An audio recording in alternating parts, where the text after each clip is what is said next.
Hello and welcome back to No Bullshit. Today we return to talking about one of the biggest creators on the YouTube platform, PewDiePie, who's getting into hot water in the public again recently, and you'll never believe the reason why. This time, PewDiePie, also known as Felix, well, he's in the news again because he recently got married to his longtime girlfriend and sweetheart, the very hot and very impressive Marcia Pie. This might not seem controversial at first glance either, but if you read between the lines and see how people are reacting to this story out there, you'll see there's actually a lot of negative feedback to it. First of all, Pewds has been a controversial character in the public for a while now, but not really for good reasons. Basically, many social justice warriors and leftists have tried to come after the guy, mostly out of jealousy and spite. Again, Felix is the biggest creator on YouTube, and one of the biggest names on the internet as well. And since he is his own man who refuses to kowtow to the left-wingers and their politically correct politics, well, this has prompted the SJWs and the mainstream media to come after him in any way that they can. And adding to that, of course, PewDiePie is not only a white male, he's also straight and happily married now. Combine all this together and he's the epitome of what the left hates in current year. They of course favor minorities, gays, and trans people, and anyone who will kiss their ass and support their liberal politics as well. And since Pewds won't do that, and he's also popular and white, and living in a quaint, conservative, friendly, monogamous relationship with his hot wife, who is also white, well, I think you can see why the SJWs despise him so much. So this is the kind of stuff that's led to PewDiePie being attacked by the media, who's trying to take him down for wrongthink and having the wrong lifestyle and skin color. And they've done all the usual things with Felix here too, calling him a racist, saying his influence is dangerous, and even attacking him for having the wrong guests on his show, like when he had Ben Shapiro on. And now with his new wedding in the news this week, many leftists have taken this opportunity to mock and name call the guy, instead of just being happy he got married to the love of his life like everyone else. Or at the very least, they could just do the right thing and stand down and say nothing for a little while. Calling someone out on their wedding day used to be something that was frowned upon, but that's exactly what's been happening this week to PewDiePie. It's really sad to see too that so many news articles have decided to dedicate more time to PewDiePie's controversies than to the actual wedding itself. And really, this just proves why the mainstream media is hated so much these days. Maybe it's time they go back to writing about how white men manspreading is the biggest issue in America, because bashing an innocent and well-liked YouTube content creator on his wedding day is not a very good look. For example, here's an article from People about the wedding. It's called "Controversial YouTuber PewDiePie Marries Former Beauty Vlogger Marcia Bizonin," with the subtitle saying, "Felix Kjellberg's online career has been mired with controversy and scandal." Seriously? There was 100 different ways they could have went with this, but people thought it was really appropriate to start off by calling the guy controversial? What a joke. Then they double down saying his career has been mired with controversy and scandal. Talk about being dramatic. Please. First of all, PewDiePie is not actually very controversial at all. The guy runs a pretty family-friendly channel for kids and teenagers. Sure, they've caught him cursing and slipping up once or twice on live streams, but that would hardly make the guy a controversial YouTuber for life. Come on. PewDiePie makes videos playing games like Minecraft and other scary ones. And sure, he's got some opinions and even some political takes in his videos sometimes, but he's hardly controversial at all. Really, the only reason he's gotten controversial is for the reasons I went over earlier. It's like a non-controversial controversial, and it's because he's the most popular YouTuber, and since he's white and straight and refuses to go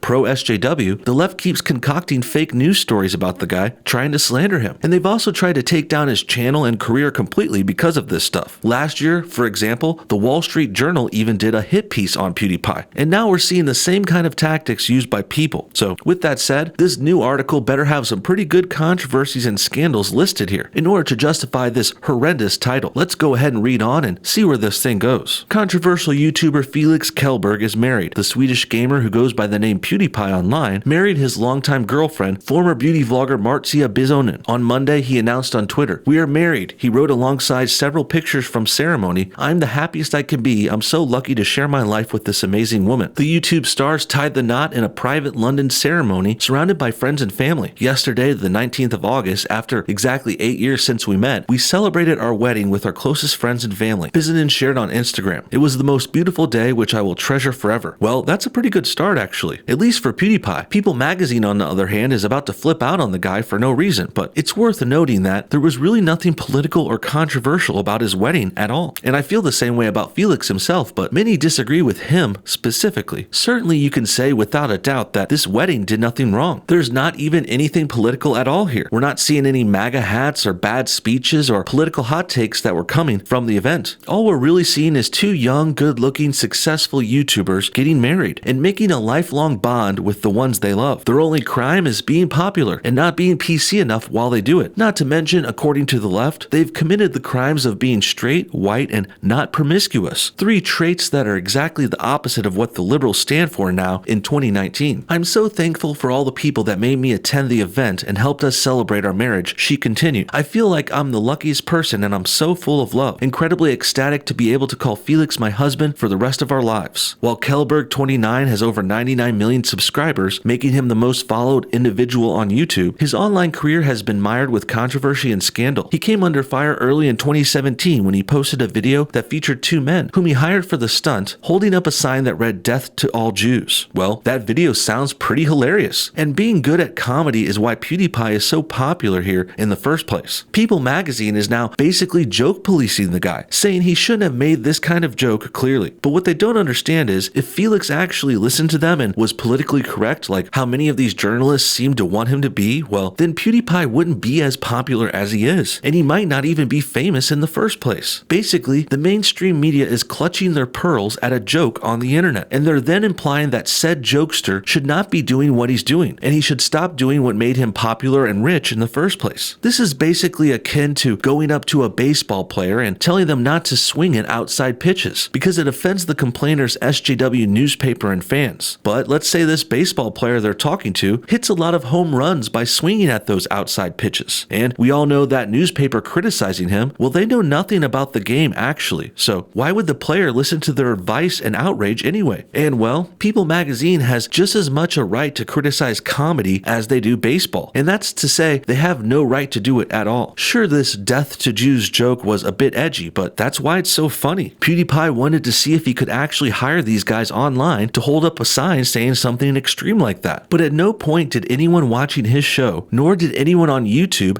actually think that Pewds wanted that statement to become true. People Magazine is suggesting he does though. Even though they won't outright say it, there's some implication here that PewDiePie really wants all Jews to die, which is absolutely outrageous. That's a scandalous thing to suggest in this situation, but not surprising unfortunately, considering the left's track record. I know me myself, I've seen left-wingers do this constantly to me and others over the years. And personally, my channel and online presence is only a very small fraction of what PewDiePie's is, so I can't even imagine what the guy's really dealing with. I have a small idea though. The people taking my jokes seriously in order to try and slam me are usually just small no-name YouTubers or SJW losers on Twitter. But shit, PewDiePie has big names coming after him. Major news sites like the Wall Street Journal and People Magazine are taking PewDiePie's jokes out of context and pretending they were said seriously when they obviously weren't. And I think we all know the real reason the left has to resort to this kind of bullshit too. It's because this is all the ammo they have to attack us, which really says a lot. It's not like we've been caught doing really bad things like, say, cheating on our wives or stealing money from a charity. We're not getting arrested or even just saying things that are actually offensive. And because they have nothing really bad to pin on us, that's why, as a last-ditch effort, dishonest liberals resort to digging up old joke quotes and pretending they are serious statements the creators said and stand by in the present. And then to make matters even worse, a simple follow-up or quoted tweet on Twitter could clear all these things up easily. People Magazine could have simply said, "Hey, Felix, do you really want to kill all these people?" PewDiePie would obviously say no, and then, well, that whole story's over. But that's not how things really play out at all. Let me tell you from my own experience. Really, what happens is radical leftists will make an article like this, like the one in People,